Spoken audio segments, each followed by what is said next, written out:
Göteborgeko zinema jaialdian hasi zuen bere ibilbidea, Malagatik igaro zen ostean, Donostiako giza eskubideen zinemalditik, zinemetatik eta gaur egun primeran plataforman dago ikusgai.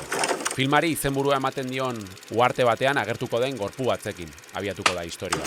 Paisaien irla munduko kondomiorik txikiena da, eta burujabetza partekatua du. Urte erdia estatu espainolari dagokio, eta beste erdia frantsesari. Asier Urbietak zuzendua, muga fisiko zein moralei buruzko hausnarketa proposatzen du filma. Protagonistak Laida eta Sambu, Jon Elaspiurrek eta Sambu Diabik gorpuztua. Gaur, klaketan, Paisaien irla. Klaketa. Gaizka Izagirreren eskutik. Euskal zineari buruzko podcasta. Kaixo, ongi etorri Klaketa podcastera. 2025 urte berezia izan da Euskal zinemagintzarentzat, izan ere, urte emankorra dela esan daiteke, loraldi txiki bat egonda, eta loraldi horretan ziurrenik, lehenengo hasia erain zuen egilea, Asier Urbieta dugu, hemen daukagu gaurkoan gurekin, ongi etorri Asier. Eskerrik asko.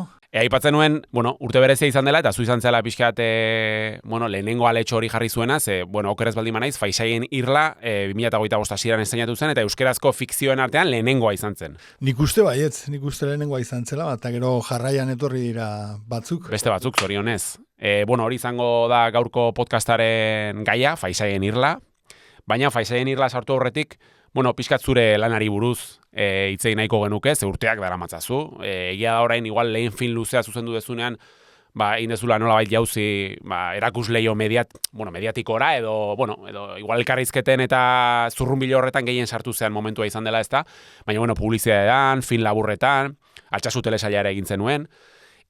Zure ibilbide hori guztia kontuan izan da, lehen film luzera egin dezun jauzi hori, nolakoa izan da, oso desberdina izan da aurretik egin dezun lanarekiko, zerbait aldatu da? Nik uste nahiko naturala izan dela. Egia da urte mordoa dara mazki dela laburmetraien munduan, publizitate desente egin nuen ere, agian saltorik handiena Altsasu telesaila izan zen. Hori izan zen handiena? Nik uste baietz.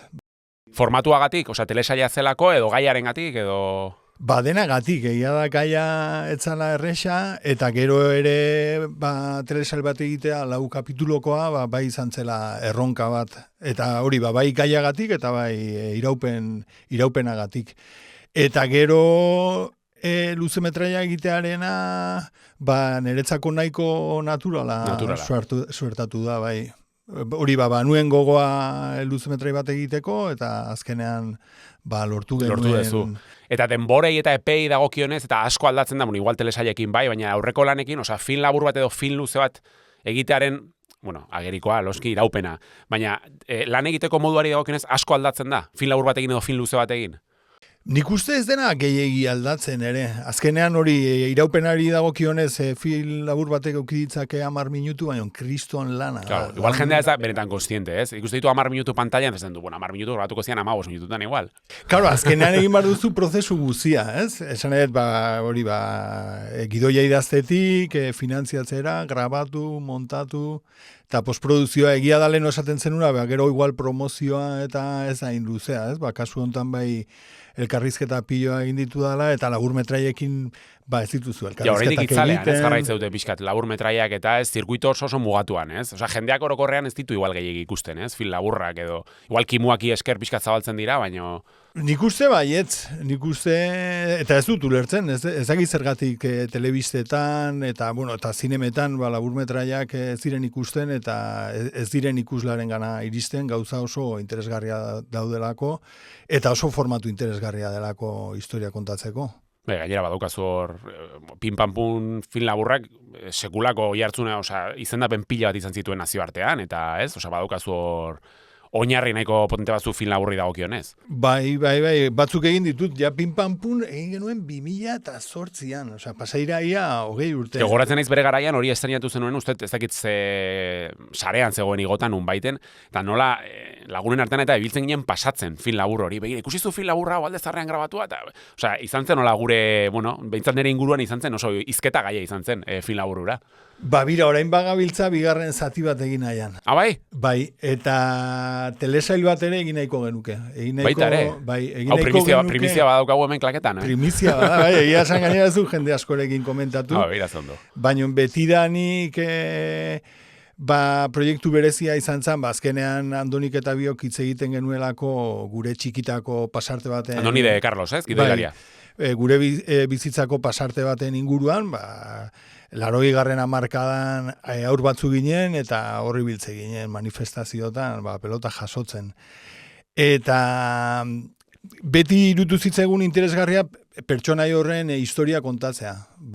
Jarraitzea bere... pertsonaia bera izango litzateke. Hori da. Ideia bintzat. Hori da, ideia da pertsonai hori hartu eta bere bizitza kontatzea. Gutxi gora bera 10 urte dauzka, hortik 50 urtera arte, ze garapen duen pertsona horrek Euskal Herriko... testu inguru guztiaren nola aldatu da, pertsona guztiaren nola aldatu da, ze interesgarria. Oso ondo, egongo geadi. Noiz. Ea aukera daukagun egiteko, egia zen nik uste laburmetraia egingo dugula, eta telesaila ikusiko dugu, aukera ematen diguten. Telesaila izan da honen barruan, ez? Oain, igual erresagoa da, telesail formatuak saltzea edo egitea, edo ez zailagoa. Baliteke, egia esan gaur egun egiten dira euskeraz, ez? Zerua hoak, bigarren denboraldia dela, eta badirudi 2. ere egingo dutela, eta badirudi egontzen 2020an, ez? Egon ziren 3 telesail, eta badirudi berriro hasi direla. Hor da, piztiak, eta argi gorriak, eta odol ilargia, eta bai, pozez, oso ondo. Ikusiko dugu. Hori ikusiko dugu, egia da formatu aldetik eta zerbait desberdina dela, azkenean egin nahi dugulako pertsona baten historia kontatu, dena plano sekuentzietan, eta formatu nahiko txikiko, iraupen txikiko kapituloak izango dira, orduan, ezakit. Itxura ona badu, behintzat.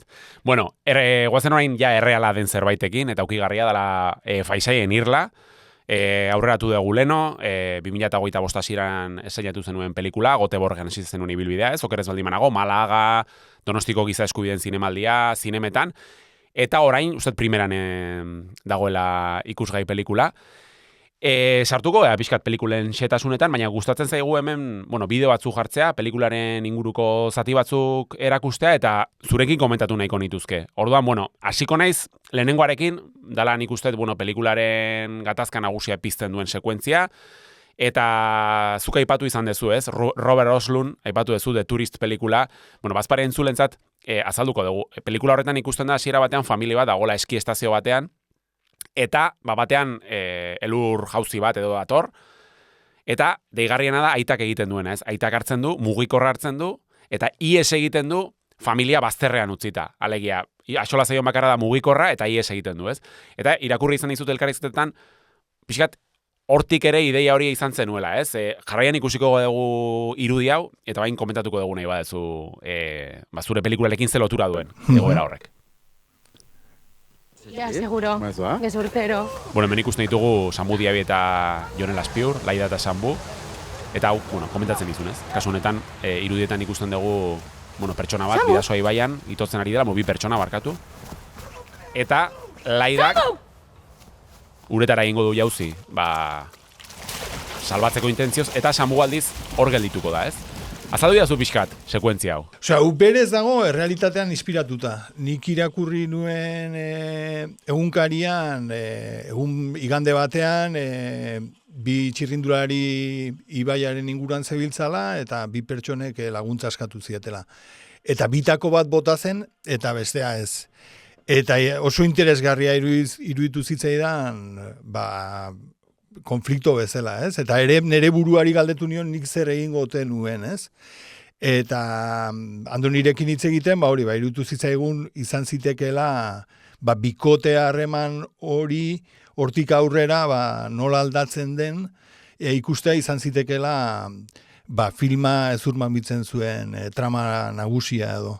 Eta egia da Robert Oslunden pelikularekin zerikusi handia duela, eta oso zalea naiz pelikula horrena, eta oso interesgarria iruditzen zait, eta ez dakit nola baiteko plagio edo omenaldi bat egin genion. Ez plagio ez. Baina badu zerikusi handia. Baina sortzen duela ez, ezinego bat ikuslearengan, ez? Osea, azkenan plantatzen den galdera nagusia, zer egingo zenuke zuk hori, ez? Ze hor, badute ez da baiga hori pelikulan, ez? Nik salto egingo nuke, zi uste Aia Cruz eta Jon Elazpiurrek hitz egite dutenean. Ziur zaude zuk salto egingo zenukela, bai, ez? Osea, hori biltzen dira, ez? Pixkat barrenak mugitzen ditu sekuentzia honek. Bai, era bat, eta azkenean hori galdetu nahi genion ikusleari ere, ez? Berak zer egingo ote lukeen, edo zer egiten dugun, ez? Arazoen aurrean, zer egiten dugun, ez? Zerbait egin gauzak aldatzeko, edo ikusle soiak izan. Eta hori guk ere gure buruari hori galdetu nahi genion, eta horren inguruan hausnartu. Bueno, jarri dugu zuzenean sekuentzia hau, baina egia da, ikusentzulari, pixka testu ingurua kokatzea, igual, jende askok ikusiko zuen Faisaien Irla, baina Faisaien Irla badu berezitasun bat, berezitasun asko ditu, baina Faisaien Irla da munduko kondomiorik txikiena, burujabetza partekatua du, urte erdia estatu espainol hori dagokio, eta beste aldia frantsesari, eta hori da, pelikulari izenburua ematen dion uhartea, baina hori ere izango da, pixkat ikurra eta giltzarri, ez, historia honetan. Nola iritsi zinen Faisaien Irlaren kontzeptu bitxi honetara? Edo nola piztu zitzaizun Andonirekin batera gidoi bat sortzeko? Betidanik eukidete nolabaiteko interesa historia horrekin, iruditzen zaitelako bai dela nolabaiteko metafora bat mugen inguruan, ez? Bada irla txiki bat, ez da inor bizi, ez da inoiz faisairik egon, eta bi herrialde hegemonikok boterea partekatzen dute urte erdiz batena da, eta beste urte erdiz bestearena, eta gero guretzako urte osoan euskalduna, ez? Eta nik uste hori bazela nolabait metafora bat mugen inguruan hitz egiteko, mugen absurdoaz hitz egiteko, ez? Ea zergatik lurra gurea den, edo zergatik dauzkagun guk eskubide gehiago toki batean jaiotzeagatik kanpoti datorren batek baino, ez? Esan ere pelikularen kontestua da gaur egun bidasoako mugak bizi duen emergentzia humanitarioa, eta oso interesgarria iruditzen zitzaigun hortaz hitz egitea, ez? Hori zergatik kanpotik datozelako ez dute eskubiderik hemen bizitzeko, edo beste, hemen esaten dudanean, agian esaten dute Europan, ez? Europan. Esan beharra dago, gehienak direla transitoan datorren jendea dela, ez? Ez duela Euskal Herrian gelditzeko asmorik hasiera batean, ez? Asko eta asko joaten dira Europa iparraldera eta gehienak Frantziara. Hor pelikulan bietako bat ikusten dugu, ez? Nola dijoaran Baionara, eta gero, ez? Saiatzen den pixkat bere helburua Paris da, ez? Osea, pixkat asmoa ez da hemen gelditzea azkenean. Hori da, bai, eta oso interesgarria iruditzen zitzaigun, iruditzen zaigulako erabat absurdoa irla horrek gaur egun oraindik burujabetza partekatu hori eukitzea, eta gainera dagoen tokian egonda, esan dudana, ez? Osea, urte erdiz espainola, urte erdiz frantsesa, eta guretzako urte guztian euskalduna, ez? Eta oso interesgarria iruditzen zitzaigun hori metafora bezala. Badu metaforatik hori da, azkenan ez, absurdokeria horren barruan metafora hori sortzen da. Sortzen da hor. Eta hor ere, erreferenteak referentenen inguruan hitz egite aldera, aipatu, gustatzen zaigula referentea. Badago de Broen telesaiarekin badago ere zerikusirik, ez? Asko gustatzen zitzaigun nola hasten den gorpu hori aurkitzen dutela. Egia da, mira, hori ez nuen pentsatu, mugaren erdian, eta oso interesgarria iruditzen zitzaigun. Kasu horretan zan Suedia eta Danimarkaren arteko horrezun erdian agertzen den gorpu bat, ez? Erdian, justu. Hori da, eta oso interesgarria iruditzen zitzaigun bi estatu horiek gorpuarekiko ze erlazioekiko ote zuten, ez? Zatik nola justo gertatzen den, botere aldaketa gertatzen den momentuan, ea zeinek hartuko ote zuen gorputza hori bere menpe. Bera entzungizuna. Gai ipatzen, gai soziala eta bizkat alderdi dramatikoa agerikoa da pelikula, baina badu, thriller kutsu bat ere badu pelikulak, baina sermoirik bota gabe, ez? Gero ikusiko dugu sekuentzia, baina egia da, gatazka honetatik aurrera, Sambu eta Laidaren arteko erlazioa aldatu egiten dela, baina ez dute hitz ez adierazten apenas gatazka hori, pelikularen erdia iritsi arte, ez? Nola izan da, thriller, bestela zuzendu, ez? Baldin bada thriller hitz egokia, baina niri eman disentzazioa thriller puntua badaukara. Osea, nola izan da lantzea beste, genero hori honen barruan, eta argi zenuen hasieratik nahi zenuela hori, edo Zergatik ez gehiago, imaginatu, Ken Loach moduko drama sozial gordin bat?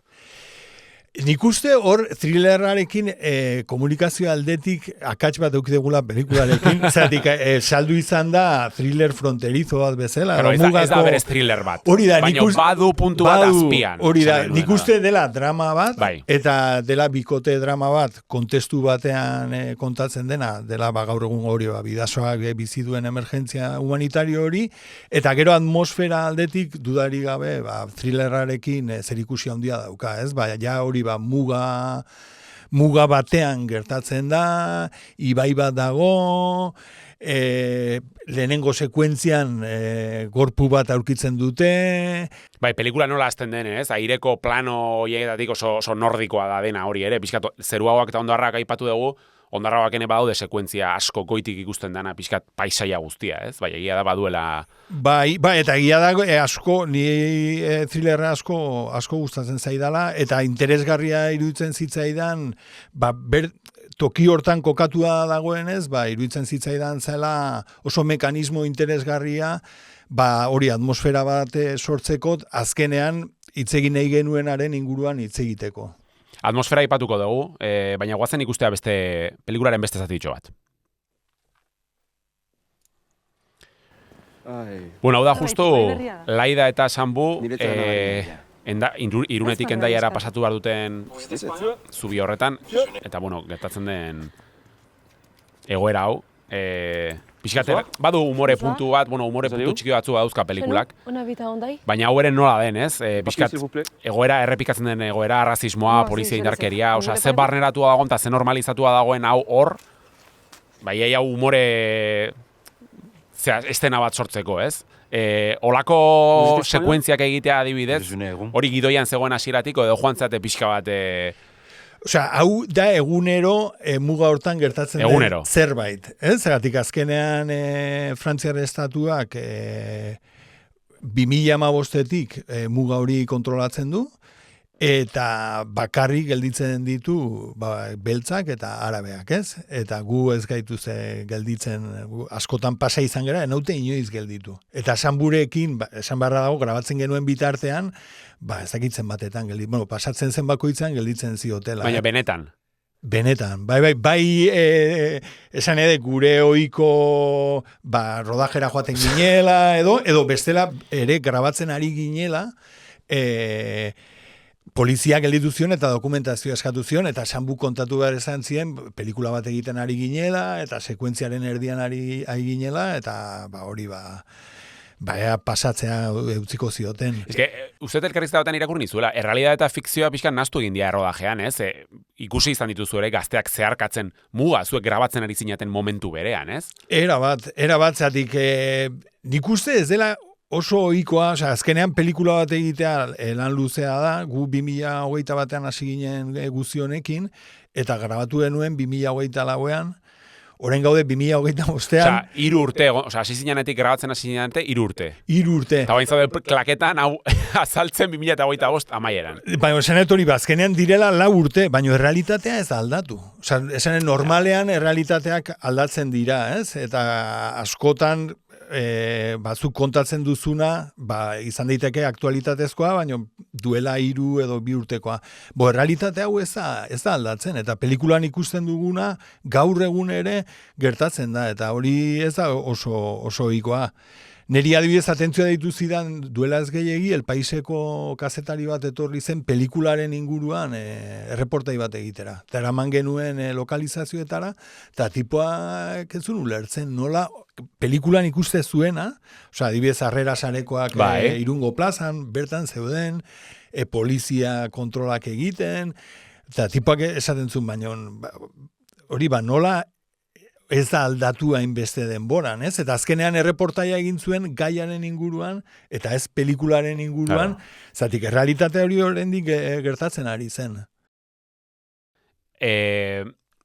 Errealidade honen, pixka bidetik eramaten gaituzte bi aktore protagonistak, aipatu ditugu gainetik, baina Jon Elazpiur eta Sanbu Diabi, nola izan zen beraiekin pixkate harremana, argi zenuen beraiek izan bartzutela, ez dakit casting bat egon zen aurretik? Sanburekin lan egin nuen Altsasun, eta iasan oso gustora gelditu nintzen, lagunak egin ginen, eta historia buruan genuenean irutzen zitzaigun oso interesgarria zela bikoteetako kide bat babeltza izatea, ez? Gai honen inguruan hitz egiteko oso interesgarria zelako, eta gainera lagunak egin ginen, eta berekin negoela, bai egunero ikusten ditun mikrorrazismo txikiak, ez? Adibidez, badago sekuentzia oso txiki bat, nun ez dioten inoiz euskeraz egiten Samburi, ez? Bai, erostera di joanean, ez? Bai, frantsesez azte zaiola hitz egiten. Hori da, eta olako gauza txiki asko daude, ez? Jarri dugun sekuentzia, esanet, beretzako idatzi genuen gidoia, adibidez, Sambuk rugbyra jolasten du, eta iruten zidegon oso interesgarria, ibaian ez denez botatzen, badirudi ez dela tipo ausart bat, ez? Nik uste rugbyra jolasteko ausardia puntu bat euki behar dela, ez? Horra dago sekuentzia bat, gaina justu ez, rugbia ideanen ondartzan jolasten berak ez duela uretara sartu nahi ere ondartzan, eta... Bai, eta orduan beretzako idatzi genuen. Eta Joneren kasuan, Jone nuen ezagutzen, bere lana ezagutzen nun, eta irutzen zitzen oso pertsonaiak eta berak energia antzekoa duki zezaketela, eta hasieratik ere beregan pentsatu genuen, eta beretzako idatzi genuen. Gero egia da, Jonek ere ez daukala energia mota hori, aktore bada, eta... zuk uste zen nuen baietz, baina... Baditu zer ikusiak, berak askotan esaten du, ia beti antzeko pertsonaiak ematen dizkiotela, ez? Eta igual ondo legokela ere beste nolabaiteko lanen bat egitea hori aktorea delako, eta nik uste adibidez gustatuko litzaidake asko Jone komedia batean ikustea, espero dute gertatzean. Azken aldin komedia gutxi, komedia pixka gehiago behar ditugu nik uste, Egia da, azken aldian ez dira komedia gehiagi egin, ondo legoke. Aipatu dugun atmosfera horretan, elikatzen dezu pixkat gidoia testu inguruarekin, aipatu dezu errugbi taldea, txingudikoa, Moskuri buruz erreferentzia egiten dira, eta gero, hau, aipatu behar dut, batez ere etxean txiki bat daukadalako, eta erraldoiekin zoratuta dagoelako, Euskal Herriko ume askok bezala, erraldoien kontu guzti hori. Zergatik bi pertsonaiek egiten dute lan hor, Jose Amengotxearen pertsonaiaren enpresa da, ez? Ze joko, eta egia da, nik uste spoilerra egin daitekela, baina amaiera hori ere baduela lotura bat erraldoiekin. Amaiera hori benetan gertatu zen, erraldoien... Antzeko zerbait gertatu zen, nik duela 10-15 urte, ETB-erako egiten genuen programa bat zela orain, ziala dokumental txikiak Euskal Herriko sortzaileen inguruan, eta horietako bat izan zen erraldoiak egiten zituen tipo baten inguruan, Xavier Garate. Zela Irungo erraldoiak egiten zituen tipoa. Eta oso interesgarri irutu zitzan mundu hori, plastikoki, eta hau idazten ari ginela, hori zelan bide bilatu pentsatzen, irutu zitzaigun oso interesgarria zela, erraldoiak egiten ibiltzea bikote hau, eta gero bukaera horrekin oso ondo jokatze zuela, eta badago errealitatean inspiratuta, askok esaten digute, korrikarekin zer ikusi haute duen, baino korrikarena gertatu zen guk grabatzen ari ginela. Berriro ere fikzioa eta realitatea. Baino aurretik beste laguntalde bat elkartu zen, igual zian 20-30 pertsona, karnabaletan, eta mozorrotu ziren, eta Santiago Zubitik pasa ziren, beraiek, laguntalde hori, 21 pertsona eta 3 edo 4 pertsona transitoan zeudenak. Eta nik ikusi nuen bideoren bat sarean, eta irutu zitzaidan oso interesgarria. Ez, nolabait desobedientzia zibileko akto batean, hori denak batzen dira, zerbait egiteko, ez? Eta iruditzen zitzaidan oso poetikoa zela eta nahiko interesgarria pelikula izteko. Altzoko handi hemen begira daukagula, ondoan egin behar nuen galdera da. Amaitzen joan behar dugu, tamalez, ez dakit podcasta ezagutzen zenuen, edo ikusi ez duen baina gustatzen zain nire, kolekzio bitxi honetatik, gonbidatuari beti pelikula bat oparitzea. Zure kasuan, erresa utzi didazu, ez dakit igual ikusi dezun, ez, baina bueno, erabakiet, edo pentsatuet hau oparitzea, The Square. Bai, ikusika da.